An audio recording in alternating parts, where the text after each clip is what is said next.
Pablo Escobar, nicknamed the King of Cocaine, was a Colombian drug lord and kingpin who founded the Medellin Cartel and was its sole leader. His drug cartel had monopolized the cocaine trade in the US for the better half of a decade, from around the 1980s to the 1990s. Having acquired a net worth of approximately $30 billion at the time of his death in 1993, Pablo Escobar is said to be the wealthiest criminal in history. Among many other things for which the drug lord kingpin's name has made it into the headlines, it was his collection of huge mansions and properties that fascinated many. Today, we welcome our viewers to our channel as we give you a glimpse into Escobar's $1.1 billion huge property. At its peak of operational time, the Medellin drug cartel was making more than $70 million per day, smuggling about 15 tons of cocaine daily.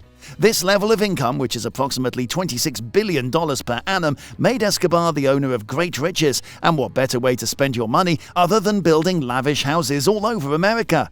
In the 1980s, the Colombian government seized Escobar's billions and billions worth of property that included 142 planes, 20 helicopters, 32 yachts, and 141 homes and offices.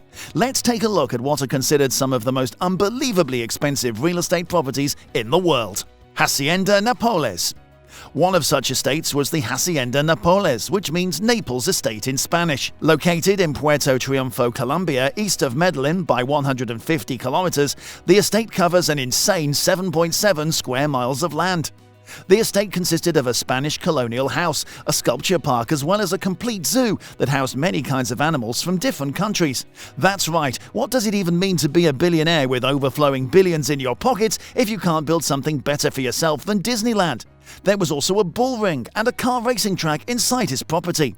That's not all. Within the vast 7.7 miles, there was even a private airport too, which was a haven to his 15 private jets. Even after all this, there was enough space on the property to store his impressive and massive collection of luxury vintage cars. Following Escobar's death in 1993, when he was finally shot down and killed by the Colombian police, many of the original buildings were demolished to be reconstructed, and his family entered a legal struggle over its ownership with the Colombian government. In November 2006, the ownership of the property was acquired by the Colombian government, and its value was estimated at around 5 billion Colombian pesos, which is equivalent to $2.23 million. Casa Malca. Abandoned after he died in 1993, this huge property has been converted into a modern-day luxury hotel, but was in fact one of the mansions of Pablo Escobar, though there are just a few traces of his history left.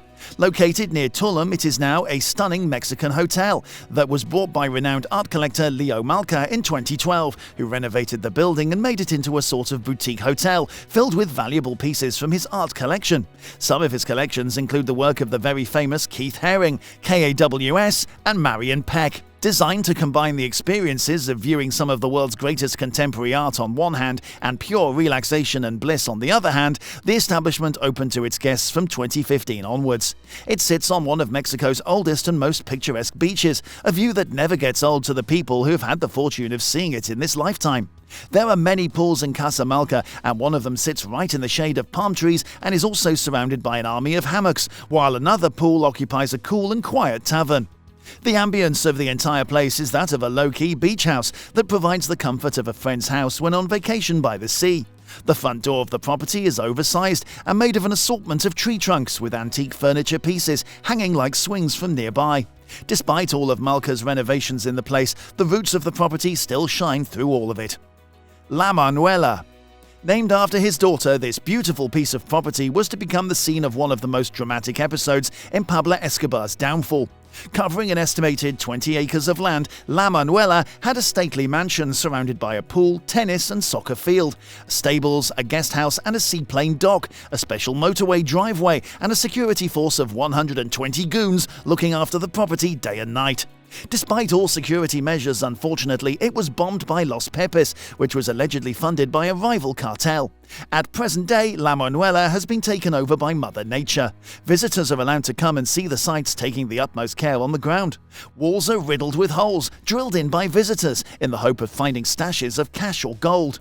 This was Escobar's second favorite home, and also his getaway place built on the shores of the Penol Reservoir, located in an idyllic town of Guatape. Today, the estate has a modern house, which is a restaurant owned by Escobar's ex-butler and welcomes guests.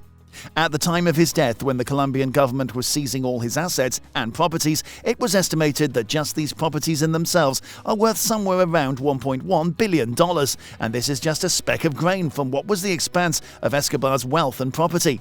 It has been speculated that if Pablo Escobar had been alive today and continued to work the way he did, then the net worth of his lucrative business would have exceeded the $100 billion mark.